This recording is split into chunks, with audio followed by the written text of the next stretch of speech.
Hello, everyone. My name is Stanton Viaduc. Thank you so much for your patience. I'm the marketing manager here at hospitalportal.net. I'll be moderating today's presentation. I wanted to welcome each and every one of you to today's webinar, How to Prepare for and Respond to a Ransomware Attack, co-presented by hospitalportal.net and our friends at IntelliSuite IT Solutions.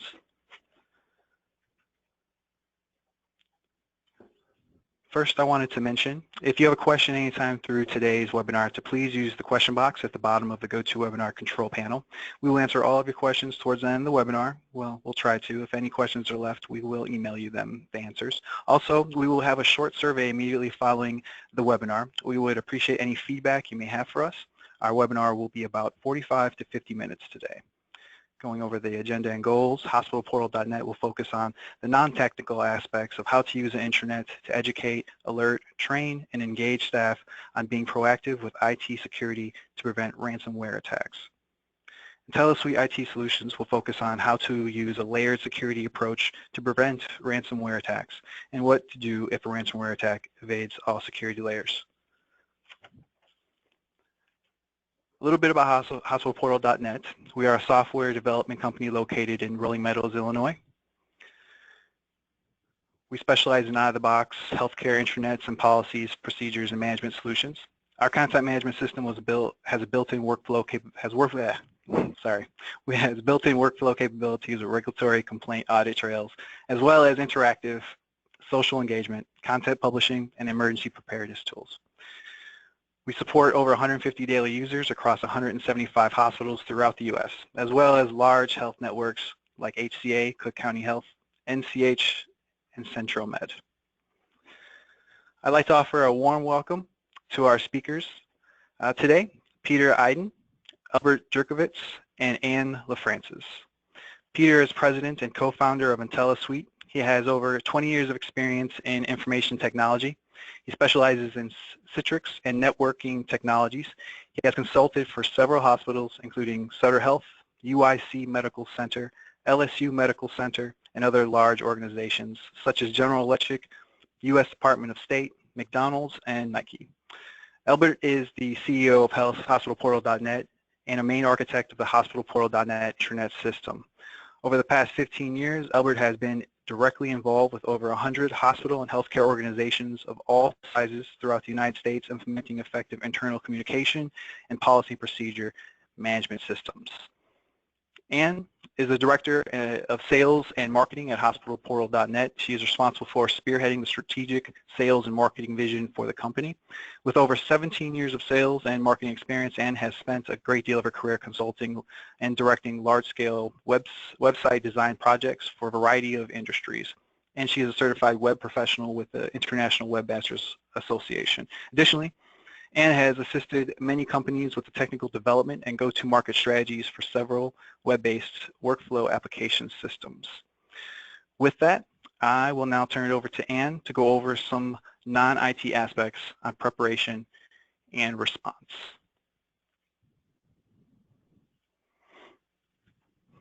Thank you, Stanton, and thank you everyone again for joining us today for this webinar. My name is Anne LaFrancis, and I'm the Director of Sales and Marketing for hospitalportal.net. I truly am lucky every day to be able to offer our healthcare clients and prospects guidance on better ways to communicate internally with their staff. This topic of ransomware has been gaining a great deal of exposure lately. Becker's Review just posted an article this morning stating that there have been at least 8 reported healthcare attacks in 2016 already. It is a real issue, and we're happy to be providing more insight into how you can effectively plan, prevent, and respond to a ransomware attack. So let's jump in. So what makes a complete ransomware attack plan? Well, in order to minimize risk of a ransomware attack, your organization must identify the risks early on and manage these long-term challenges ahead of time. You must review scenarios to make sure that the preparedness and response plan are easy to follow and available to the entire organization. So having said that, a complete ransomware attack really involves 2 things: threat preparedness, or the prevention aspect of the emergency, and attack response, which is the action part of the plan. And both strategies should consider the non-IT and technical aspects of the plan. Threat preparedness is really just the readiness of your organization for if and when the attack occurs. This considers the awareness, education, engagement, training, and accountability, and all staff expectations. The attack response is just focusing on that ability to alert staff or leadership, physicians, partners across multiple facilities, and the effective communication and response plan for when the attack happens. So by planning ahead, your organization can truly improve its reaction capabilities to dealing with the attack when it happens. So now that we talked about the two parts of the ransomware attack plan, let's dive further into each of these components. So threat preparedness, again, is really about readiness. So what does it take to be ready, and how do you communicate that plan? Well, you need to have a centralized mass communication mechanism in place to be able to effectively communicate between departments and IT management. You need to be able to communicate policy changes regarding ransomware or IT security and any ongoing or future updates to the standards. This tool must be able to organize and prioritize all of those communications in one place for these more challenging situations.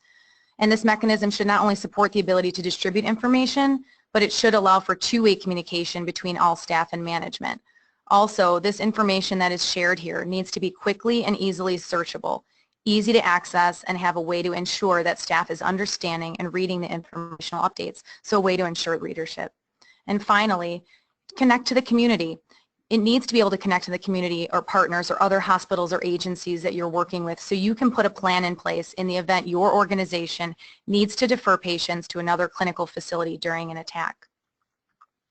Next, you want to create awareness on the topic. The awareness should focus on overall staff awareness as well as IT staff awareness.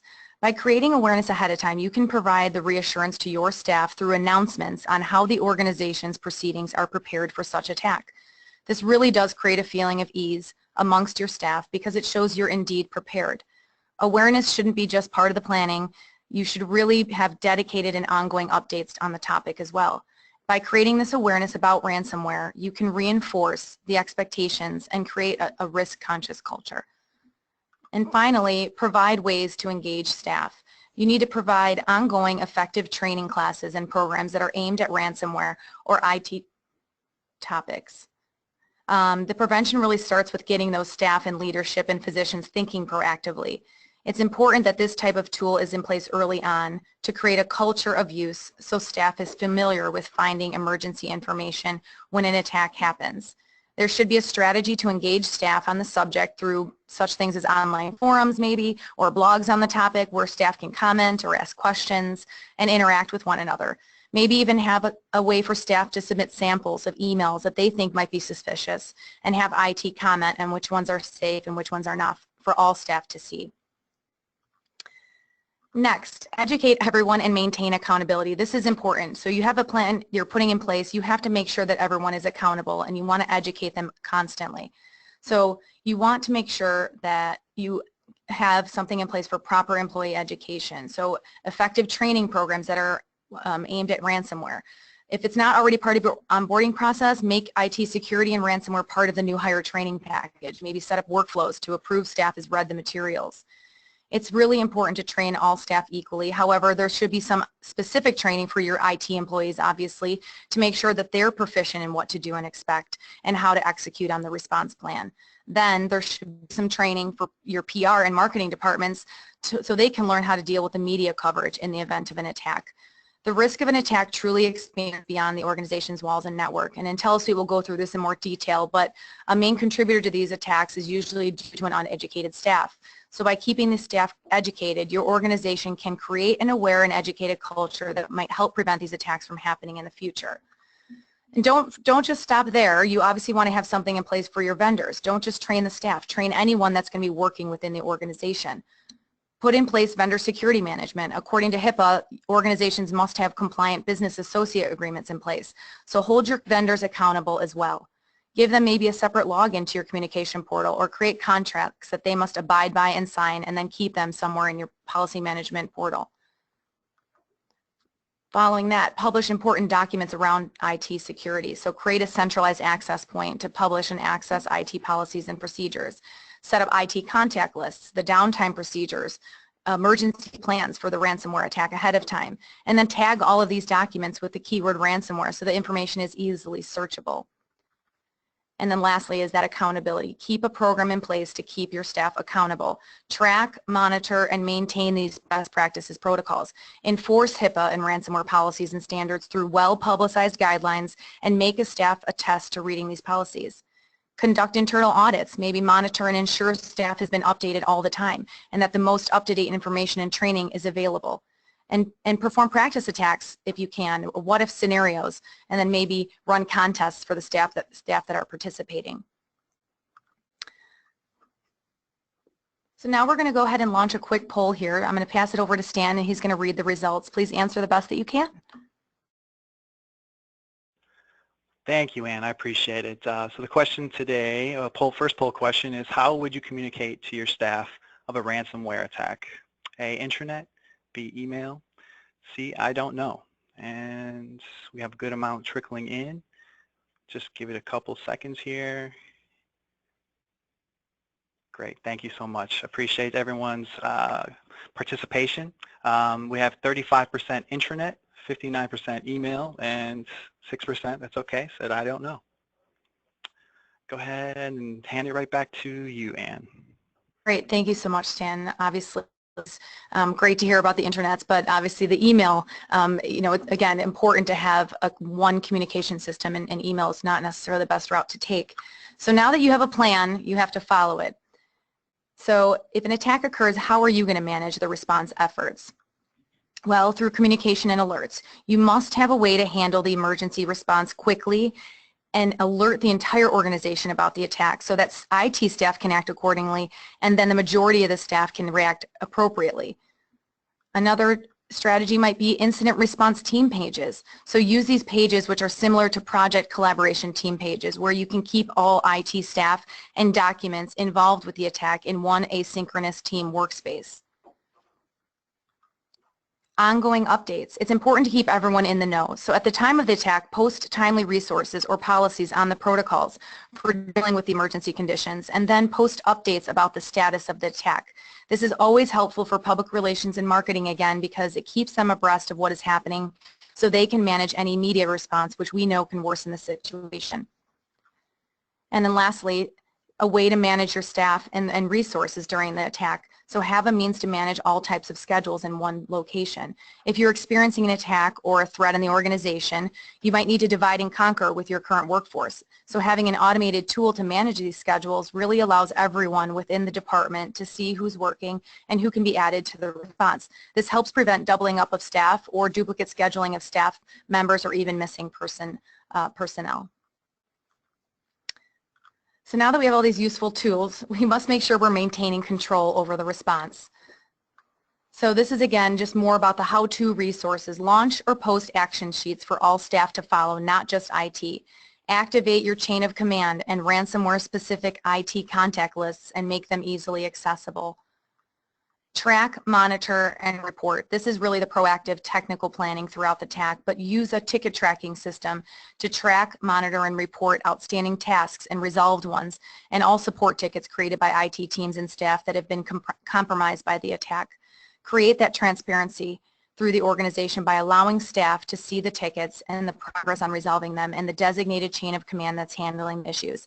This will truly continue to create that comfort level with your staff that the attack is being successfully remedied. So now that concludes the non-IT planning and response of a ransomware attack. And I'm going to hand it over to Albert so he can show you some of the real-life examples and tips I mentioned using an intranet as the communication mechanism for ransomware emergency preparedness and response. Albert?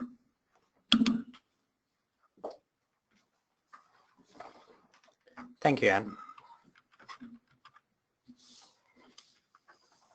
So I will take a few minutes to show you a few very quick examples of how you can use a social intranet to support your organization's mission to help prepare for a ransomware attack. And you can do this by creating employee awareness, providing means for publishing educational resources, engaging your staff in forward thinking about the topic of ransomware attacks, and keeping your staff accountable. And all of that can be done in support or with the use of an intranet. I will close my presentation by discussing use of an intranet platform to provide updates and additional resources that your staff may need should an incident occur and should you have to respond to it. And please note that although we will be showing you for that specific example a hospital intranet, the same topics and the same ideas can be used for any other types of organization. And finally, I know we have a lot of our hospital portal.net clients on the call. I hope that this presentation will trigger some of ready-to-go ideas for you so you can implement them right away within our platform. If you have any questions, this is again for hospitalportal.net clients, please feel free to reach us at academy.hospitalportal.net, or you can contact our support desk directly. So in terms of creation of content that's related to the topic of ransomware attack and creating a culture within the organization and engaging everybody about thinking about that specific topic, obviously you can use your intranet and you can use the prime real estate within your intranet, which is the homepage. So let's look at the hot news section on the sample site that I'm showing you right now. You can add events and announcements within that section that deal with that specific topic. And you should have a plan in place for somebody to constantly put information out there for people to digest and read and learn more about it. And it doesn't have to be a one-way communication platform. You can enable social features of an intranet, such as the commenting feature, where other people can respond and get involved in the discussion on that specific topic. Second, because an intranet is really a website, you can cross-link a lot of content within your intranet and provide easy way for people to access additional information on that specific topic. So now I'm going to click on the link right within my announcement here, and it will take me to an education page that IT or your security experts within your organization can set up to educate your staff and create, again, the culture of awareness on that specific topic. Now, this page can be set up in many different ways. You can use resources that you create within your organization to further support the topic, or you can use external resources such as videos, white papers, ebooks, and other types of content to further provide information to your staff. Now, in terms of videos, you can create obviously rich media content here. You can pull videos from Vimeo, from YouTube, and they will provide the information that your staff may need to know how to respond to an attack. In addition to that, you can publish your own content and you can generate the content yourself within your organization. This content can include tips of the day or other types of information that you want to share with your organization, within your organization. Also, as Anne mentioned earlier, you can create classes within your organization and teach your staff on how to prevent a ransomware or a cyber attack. And this, with an intranet, you can provide an easy way for staff to be able to register for those classes and attend these classes and learn more about these specific topics. Now, this again doesn't have to be a one-way communication. Not everybody again can sit in classes that you provide internally, so you can enable collaboration tools within an intranet where staff can communicate and discuss topics related to ransomware attack. And you can set up moderated forums, for example, where users can ask questions, and then you can have your IT security experts or maybe even external experts comment on those topics.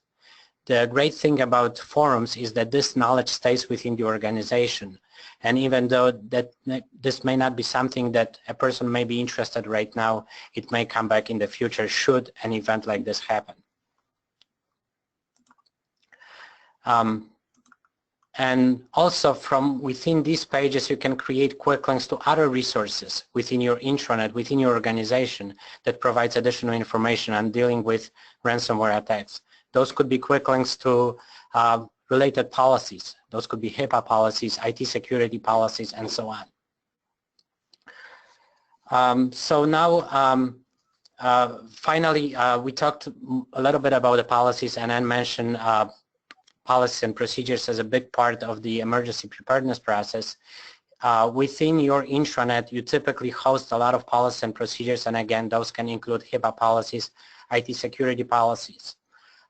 It is really important that not only you publish these policies online, but you allow or provide an easy way for your staff to find those policies by keywords that they would be looking for in case of an emergency. So for example, if I'm one of the users and I'm trying to find a policy on using personal hard drives or thumb drives, I should be able to type in that specific keyword in my search area and find any content within the intranet, with my knowledge platform, that deals with that specific topic. And if there is a policy on that specific topic, I should be able to easily open it and review that content. Now these policies, and again IntelliSuite will be talking a little bit more about that in their portion of the presentation, these policies have to be kept up to date. The ransomware landscape will be changing constantly. There will be new viruses that will be developed daily. So it's extremely important that you have staff responsible for keeping those policies up to date constantly. And with a robust policy and procedure management system, you can do that. You can set up review dates, and you can set up responsibilities and place those responsibilities on appropriate staff so they can revise policies on an ongoing basis. And also, should you have an event and should you have to look up a previous version of the policy to make sure that the procedure was set up correctly, a good policy and procedure management system will give you ability to track previous version of revisions and be able to, should allow you to access those revisions. And finally, there may be related policies on a specific topic. I'm just looking at the safeguarding patient information policy. There may be other policies, and I should be able to find those policies, related policies, easily. Now, the last portion of correct and detailed prevention mechanisms and communication mechanism for dealing with ransomware attack is staff accountability. Not only you need to prepare all of this content, all of this information, but you want to make sure that your staff is aware of any new content that you publish online. With hospitalportal.net solution, we provide what we call document read acknowledgement feature, which allows you to mark specific documents as requiring people to read, or staff read, and acknowledge that they've read them. And this is a very important part of a complete preparedness plan, because this is a mechanism where you can reinforce that the right policies are communicated to the staff when they are changed, and the staff is accountable for reading and reading them. So let's take a quick look at use of an intranet for a communication platform in case of an attack. So first of all, you can set up what we call alerts within an intranet, and those alerts can be set up as scrollable alerts that will show throughout your intranet site. And with that, you can provide a very easy way for your staff to find relevant information and learn about the updates on how you as the organization deal with that specific attack. So let me click on the alert that I'm showing you right now here at the top of the screen. And this will take me immediately to a page that we can set up and maintain that will provide all of your staff information on how your organization is dealing with that attack. So first of all, on that type of page, you may want to set up a key contact list. Those will be individuals that need to be contacted should there be any questions about how to deal with this specific situations that you are dealing with right now. And sometimes just a contact list is not sufficient. You may want to set up rapid response on-call schedule where you can have different people on call that can deal with specific areas of responsibilities should an attack happen like this. Also, you can set up, you should be setting up an update section where you can provide ongoing updates to your staff about how you are dealing with that specific attack. And the best way to do this is by using a blogging component or a blogging feature within an intranet. It provides ability for anybody that's allowed to post updates to quickly post those updates and make those live immediately. And you should be maintaining that type of blogging presence throughout the attack. Everybody will be asking questions about where we are. If you are blocking access to your external intranet because of the attack, people will be asking when it will become available and so on. So this is a great feature, a great idea to utilize for that specific purpose.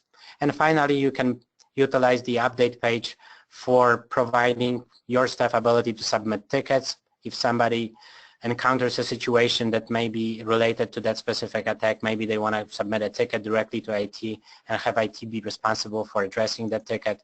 You may set up quick links or FAQs to provide additional information. So I hope that gave you some ideas about how to provide real content within an intranet to be able to communicate both preparedness topics and as well as being able to respond to an attack should an attack happen. So now I will introduce my good friend Peter Ayedun.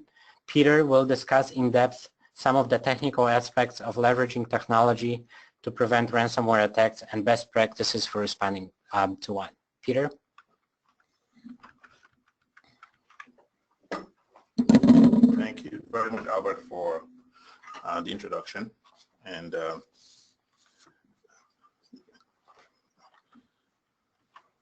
thank you, everyone. I'm Peter Ayedun with IntelliSuite, and I'll be spending the next 15 to 20 minutes to discuss with you the technology aspect of preventing and obviously responding to an attack. Like everything else, the most important thing is to have prevention first. Like they always say, prevention is better than cure. So the aspect of technology in preventing attacks is going to be very, very important. To get started, our company, we've been in business since 1998, about 18 years now. We're headquarters in Illinois, and we have offices in Kentucky. We're a managed IT services company, and we also provide consulting services.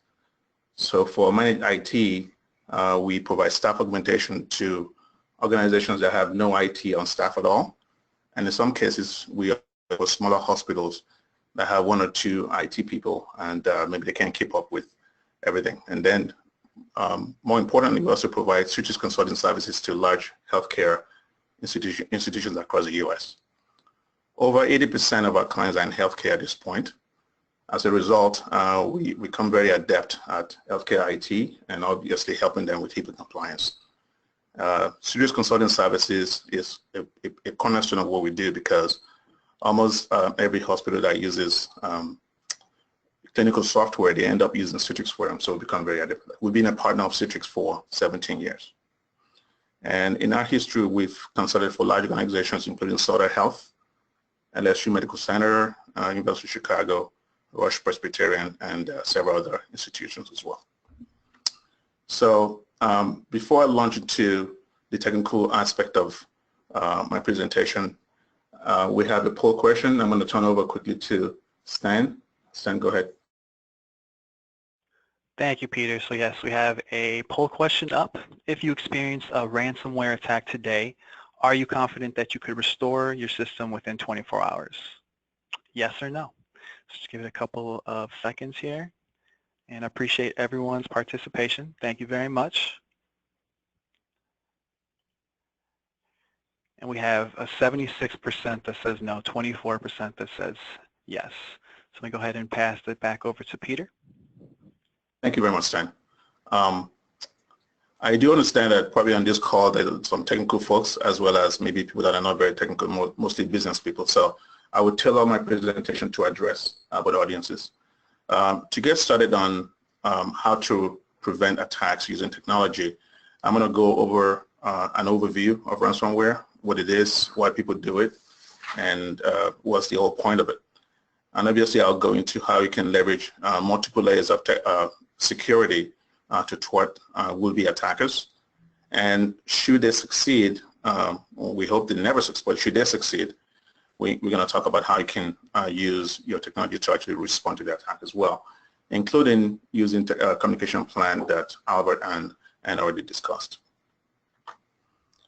The essence of ransomware really is to make money, and that's the whole point of it. They want to hold something that's very important to you hostage so that it can make money in order for you to get it back. Ransomware is really no different than many of the maladies that you see in software. It could be a virus that wants to delete your files or anything that blocks you from doing what you're about to do. So, but in this particular case, the authors of this ransomware are deliberately creating software, bad software, to make money. So that's really sad. So, but they succeed in their endeavors by actually probing and going through vulnerable systems that you have. And there are many ways to get in. Firewall is probably the first way to get into your system, because that's pretty much the gateway to the internet. When people go online and stuff, you can click the wrong link, and that would be another way to get attacked. Email is a very, very common way to get attacked by ransomware and other forms of viruses. And Wi-Fi is another one. When you use Wi-Fi in public places, it's very, very possible to have an attacker be on the same public Wi-Fi. And if you have an unprotected system, they can actually use the public Wi-Fi to actually do bad things to your systems. Another obvious option is, or method that people get into your system is to go through removable disks like USB disks. That's less common, but it's not impossible. So I'm going to talk about some of the ways you can actually prevent this as well. Obviously, once a virusware or any form of malware gets into your computers, even ransomware, they can easily spread across your network. So, and of course, whatever methods and motives they have today will change over time. I was attending a security seminar, actually training a few months ago, and a technology company that I was training with actually told all of us in class that there are new ways now beyond just making money. Some of the things that the ransomware authors are doing today is actually before they encrypt your data, and by the way, they have a way of knowing all forms of data in your network, whether it's Word documents, Excel, images, even now clinical data. So what they're doing now is they actually steal some of those data, and when they encrypt them, they now threaten that if you don't pay them on time, they will expose some of the information online. Well, that's actually crossing a different threshold at this point. So it's not going beyond just asking for money and actually threatening to expose your data. And for most of the healthcare people on this conference, as you can imagine, they have all these patient compliance rules of HIPAA that you have to meet. So imagine if a ransomware author is not crossing the threshold, not just asking for money, but threatening to release your patient data online. So that's actually something that you need to be very careful and be guarding against. So this method will change over time. So I'm going to quickly discuss some of the popular methods that hackers get into your systems, especially for ransomware. The most obvious one is email. Email is a very, very popular way of getting in. I think the reason why they succeed in doing that is because pretty much everybody receives and sends emails. And most of us, for those of us that are not very technical, we don't often know the difference between what's a good link or what's not a good link. So what you've seen on the screen here is an actual email that I got from Chase yesterday, just yesterday. So for technical folks, they know how to mouse over a link. So if you have an email that has embedded links, I never click links without actually mousing over them to see what they're actually going to. So on the left, I'm going to show you right there, around this yellow shaded area. This link, if I click on sign out for the alerts from Chase, as you can see, it goes to email.chase.com. I know instinctively that that's a valid domain because I know how to study links. The one on the right is the same email that I got, but the reason why I'm showing this example is that a will-be attacker can easily get hold of a valid email from Chase. They can then take that email and change every link in that email to a site that they want to use to attack you, and send the same email out to unsuspecting audiences. So every logo, everything you see in that email is very valid, except the links will be different. So if you look at the one on the right, if I mouse over it, it says, you know, I use an example, badsite.com. So the challenge here is that many non-technical folks don't know how to figure out what's a good link and what's a bad link. So as part of your training that you're going to be providing to your employees, you must train them how to figure out what's a good and bad link. So this is a very well-known form of attack, and I think training employees to know how to avoid clicking the wrong links is going to be very, very crucial. The next obvious option is actually sending you email attachments. Again, this is actually a valid copy of an email that I got yesterday.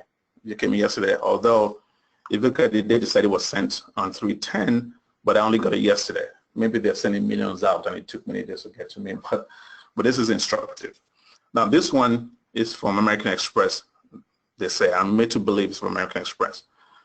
And what I would say is that if you don't have an American Express account, there's no reason to even spend time on this. You should just trash it and move on.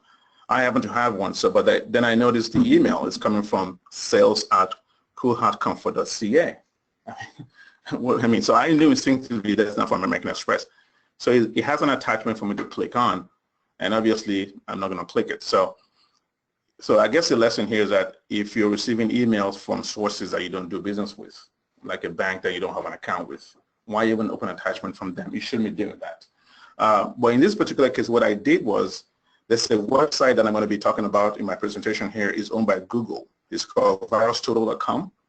And in this presentation, there's a link that I provided. I'll talk about it later on when we share this presentation with all of you. So what I decided to do for our presentation is that I went ahead and downloaded that attachment, which says Notice AC Review Files. And I went to that website and I analyzed that file. As you can see on the right, VirusTotal is actually a website owned by Google where a lot of security companies, they provide information on the website and they also take information from it. So VirusTotal ran that file against 55 different virus companies. Only one of them was able to detect it as a virus, and that's Sophos. Obviously, on this website, you have Symantec, you have Microsoft, you have McAfee, you got many different companies, and they couldn't find it. So what that really means is that even if you have an antivirus software in your computer, and you happen to have opened this document, unless you're using Sophos, you probably will get infected. So we'll talk about how to avoid that shortly. So this is very instructive. So antivirus is not alone. Multiple layers of security is what's going to get you there. And of course, the last very well-known form of attack is what they call drive-by websites. This is sites where just by landing on that site, even before you click anything, you get infected. I was watching a CNN episode recently on security, and somebody was faking how they can even get IT help desk to compromise a company system. So this gentleman comes to the help desk and claimed to be an employee who's having computer problem, trying to get to a website. And the IT person said, "Oh, let me just send me the website. Let me, I'll see what's going on there." So the author, this person that is a security expert, gave the IT person a fake help desk, a fake website. The IT person went to that website, and as soon as they got into that website, it opened a door into the company's website, into the company's system. Okay, so this is what they call drive-by. Just by landing on those websites, you can get infected. I'll talk about how you can avoid those things. And of course, the other common forms of attacks would be social media, portable drives, and of course, accessing public Wi-Fi. So I'm going to talk, so that was an overview of ransomware in general. The next topic I'm going to be talking about is how to prevent the attack. As I said earlier, the best way is to layer security. Basically, the whole point of that is that if attackers are able to break through one defense, you want to make the next one more difficult. If they break through that one, you want to make the next one even more difficult. So the whole idea is that you find such a target and not yours. You want to have a very, very hard target. The first and foremost important thing you have to have is your gateway, your internet gateway, which for most people is a firewall.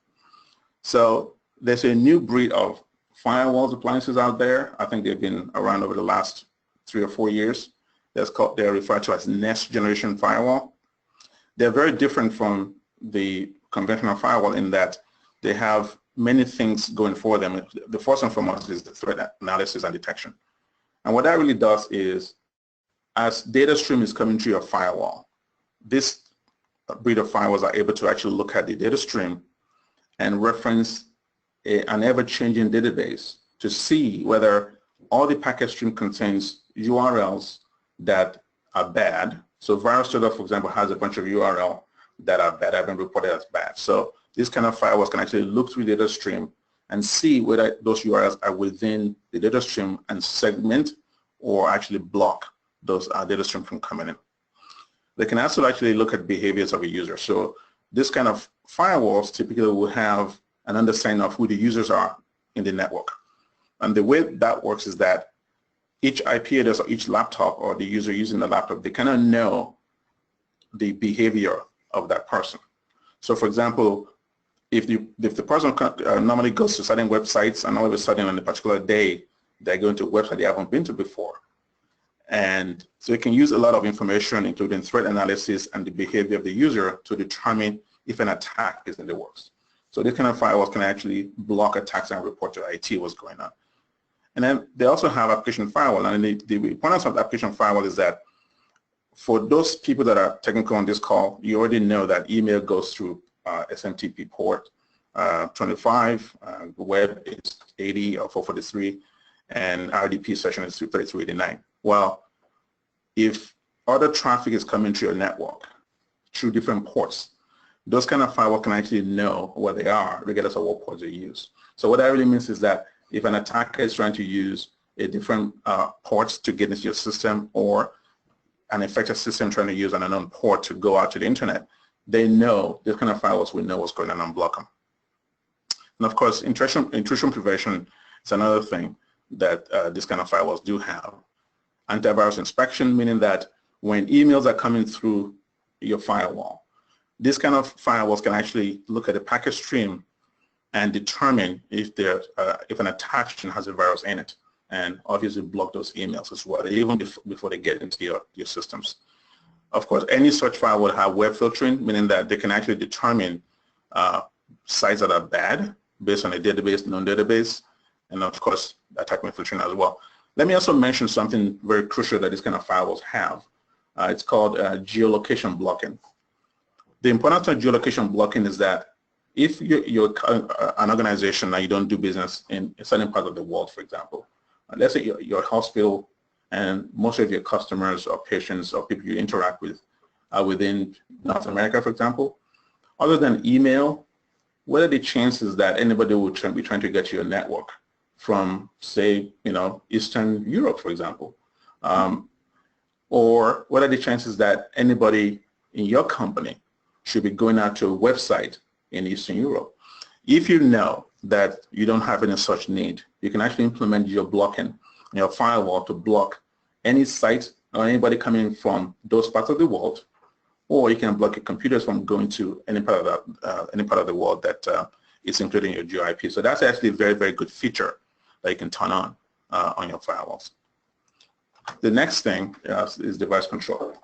Okay. So in the device control, basically,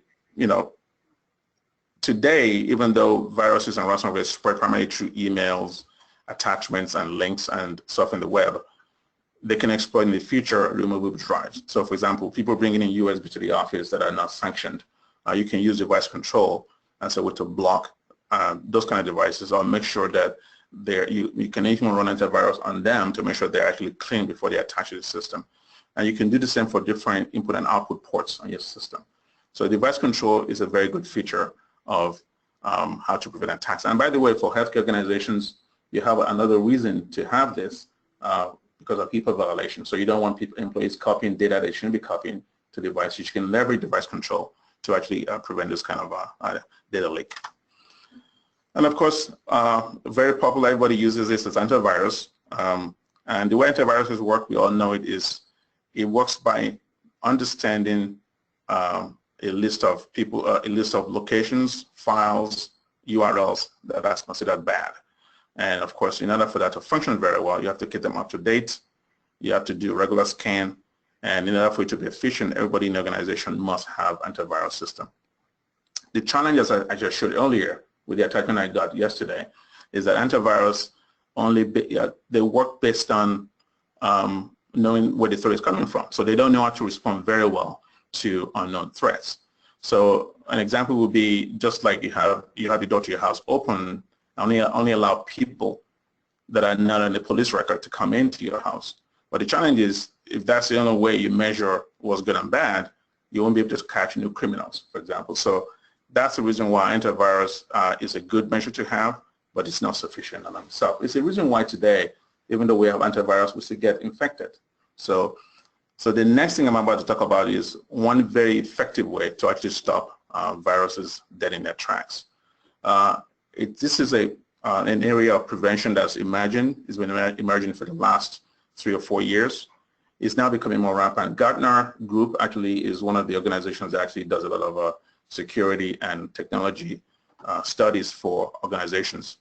Right now, about 17% of organizations are using whitelisting or application control, and there's a prediction that over the next 3 years, it'll be more like 77%. The reason is, why not get started right now? So the way application control works is that rather than actually rely on known threats and blocking people based on where they're coming from, they do the reverse thing, which is that they only allow people in that have been authorized. So in other words, when you implement application control or whitelisting, you're only recognizing software that you trust. So for example, your Windows operating system, your Office documents, your clinical software, all those programs have executables in them, right?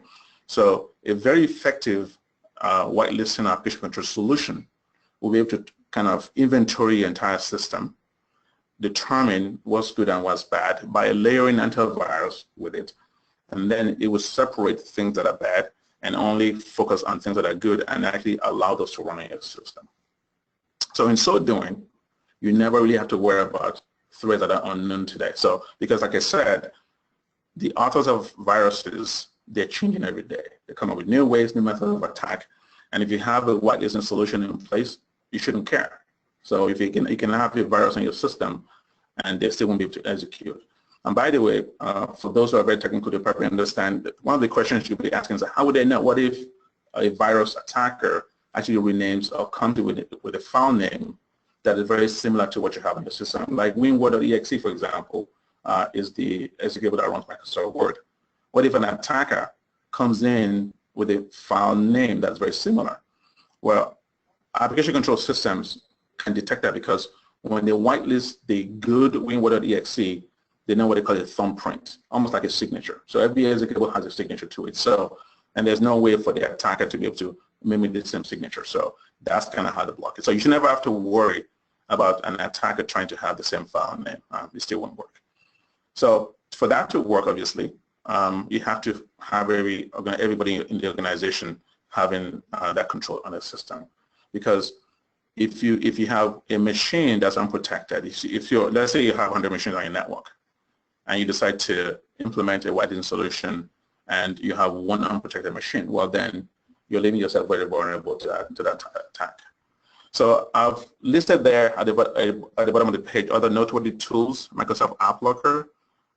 Again, it's built into the operating system, but the reason why people don't use it is because it's very difficult to implement. So those are the things that have been automated by whitelisting control. Microsoft Emmet is also a tool that Microsoft uses to determine signatures, authors of good software. And of course, I talked about VirusTotal earlier. And so I'm providing the links to all these resources so that when you get copies of the presentation, you can actually review those things. So those are the common ways you can prevent attacks. And let's talk about responding to an attack. The hope here is that if you implement those 3 key areas that I talked about earlier, firewall, firewalling, antivirus, and whitelisting solutions, you're not going to get attacked because, that's the hope. But should you get attacked, you actually have to have a plan in place. Let me stop here to say that the most important ways you can actually get yourself out of this hole, should you get attacked, is backup.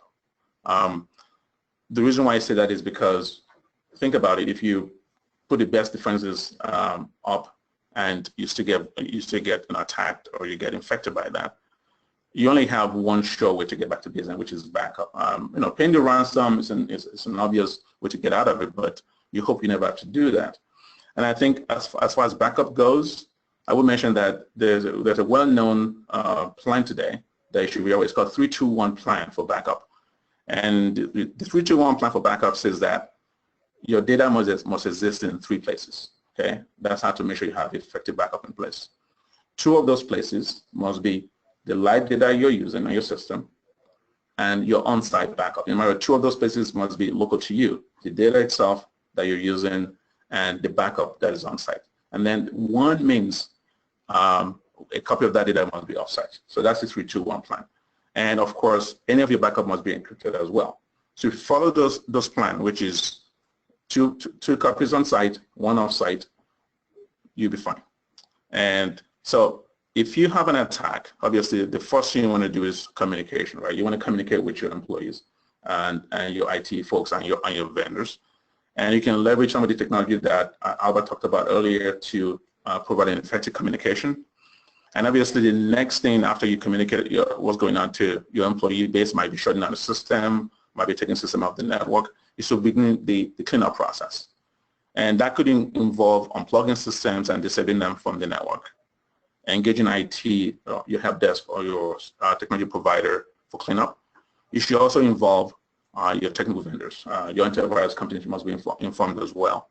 And of course, the last resort is to restore from backup if you followed a very effective 3-2-1 strategy. Now, let me mention here that if you have a backup on site that is not encrypted, okay, it wouldn't be long for the antivirus guys, the authors, to know what a semantic backup looks like, what legato looks like, and they can actually begin to encrypt and infect this as well to render those ineffective. As a matter of fact, one notable company went out of business last year because of the same reason. So they were using Amazon Web Services, and they actually have backups.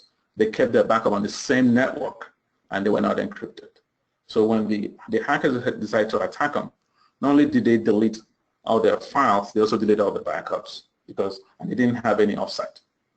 So that's a lesson. So by having an offsite backup that's encrypted, you can use that as a last resort to restore your system back to function. And hopefully you never have to pay ransom. That is pretty much how to respond to an attack. In summary, though, the important things to prepare and prevent. Prevention is always better than cure, and of course, it starts with education.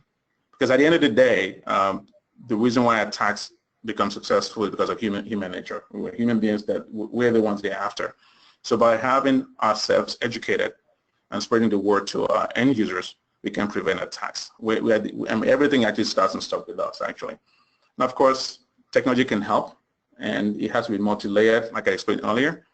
And I think whitelisting right now, only allowing VIP lists of applications, is the most effective form to prevent attacks, obviously including all the layers.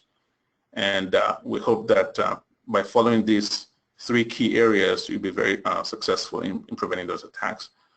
And should that not happen, if you get infected, I think at that point, responding by spreading the word and communicating with your employees is very good. I'm starting for backup. Thank you very much. That is also our presentation. I'm going to turn over to Stan right now. Thank you, Peter. I appreciate it. And we're just going to go over a couple of questions we've been getting in. And just to cover, a few people have asked the same thing, and just want to let everyone know we're going to be sending the recording and slides to all the registrants, so you don't have to worry about that. First question looks like it would be for IntelliSuite. Can Dropbox, OneDrive, or other shared drives become encrypted once the network has been affected by ransomware? Well, that's actually a very good question. It all depends on how you're using Dropbox. So for example, if Dropbox has plugins or software you can install on your systems that will mount the Dropbox location as a network drive, or as a real drive on your system. So most computer systems will have a drive C and a drive D. You can actually map Dropbox as a drive E or the drive F. In that situation, it's online and you have access to it. So if that's the way you're using Dropbox, you truly can be infected. However, if you're not using a plugin that actually maps your Dropbox to your computer system, you're only accessing it to the web through a separate login, you will not be affected that way.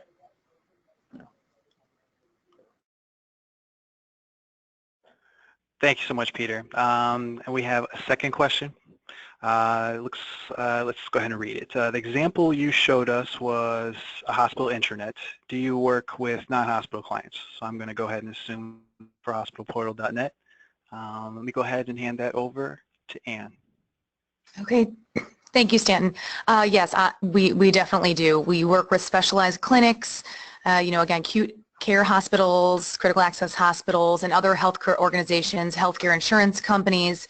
So really, our solution, although has many healthcare specific features and components within it, we definitely can work with any type of healthcare organization. So, and we also are a software development company, so any types of customization or development we can always handle as well.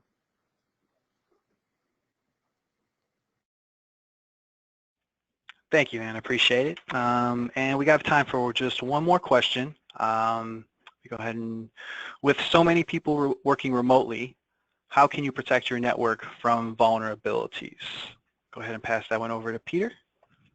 That's actually a very, very good question, because remember I talked about all these layers, one of them being firewall. Well, the firewall is only very effective in a big network, obviously. So, but when we have a lot of mobile users that take their laptops and go away from the corporate network. So the question is, how do you ensure the safety of those mobile devices? Well, one way is to make sure that the antivirus on the system can have an integrated firewall that have policies that apply to them as well. So when I talk about the application control or antivirus, many of them today are so enhanced that they have a built-in software firewall. So that's one way to start. The other way is to make sure that when your employees are on the road or working from home and they have to connect to your network, they're only doing so through VPN. Virtual Private Network is a very effective way to thwart attack beyond having the firewall systems in place. So VPN is a keyword here for mobile users. Thank you, Peter. I appreciate it. And again, I'd like to thank everyone for joining us today. A recording of today's webinar will be sent out in an email containing a link to the presentation. This will be sent to all our registrants tomorrow. Again, if you would answer a short survey following our webinar, immediately following the webinar, we would appreciate it so much. It really helps us to guide, improve future webinars. Have a great day. Thank you very much, everyone.